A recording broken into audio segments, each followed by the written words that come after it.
Hey there! So today we have another review. This is a beer from Stave. This is Vieille. By the way, if you're ever curious how to pronounce something, just go and Google Translate. Vieille is obviously a French word. It's like American would probably pronounce it Viella. Viella.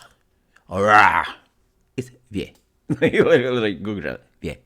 So the cool thing about this beer, I don't know if you can see it.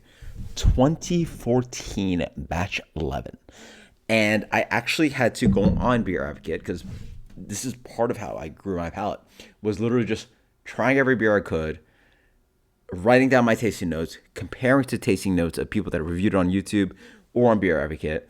And actually that one's pretty young, it was like 2-3 sentences. Obviously right now I could write you a full sentence or full paragraph about the beer. And let's just take this beer. So this is their just straight up artisanal ale oaked in Asian oak barrels. Vieille means old. It's just a Saison, 4.2% tiny beer. Actually, I'm just gonna do it. So you got to be careful with these aged beers. Just hit it all the way and don't do the rocking. Rocking is no bueno. And I see a ton of sediment.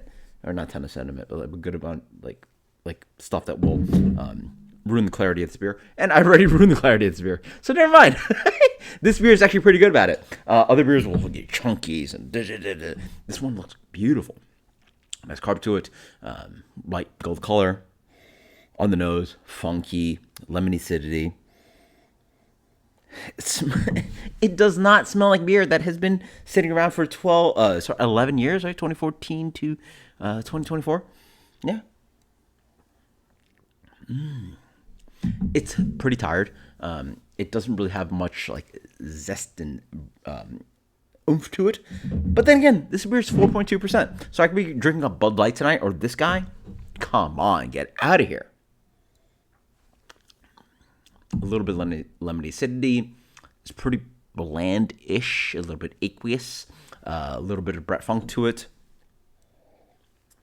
But this is tasty. It's tasty. And it's got carb to it, too. So I still have a little bit more of the bottles from that vintage box that I bought. But Stave has crushed it. Stave, the brewery, and Jolly Pumpkin are the final kind of a collection of the beers that I really recommend. And so if you ever have aged those beers, bulletproof.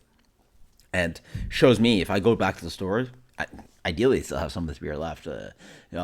No one is so stupid as me to buy 50 of those bottles and pour out 4 out of 5 of them, right? So they still got tons of them, but I know what to pick out now. Even this beer, $2, I'll take that any day. A little bit of acidity, a little bit of a little bit of carbonation. Not a little bit; it's medium carbonation. Yeah, it's good beer. And to think that I actually probably try this batch.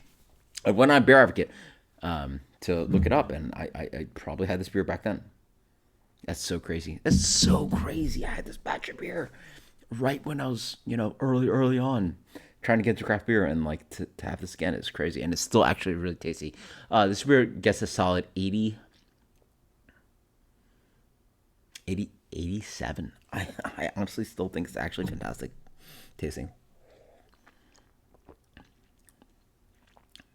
Honestly, better than that.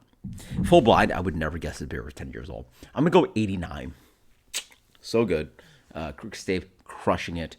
Please don't go away, guys. Please. I just feel I'm just begging every day for some of these great breweries. Please don't disappear, because there's so many closures out this year and next year maybe.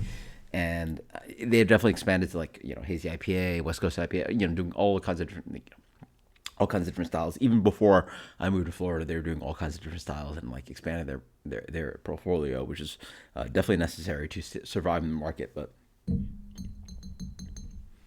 this kind of stuff is special. Cheers. 89. Later.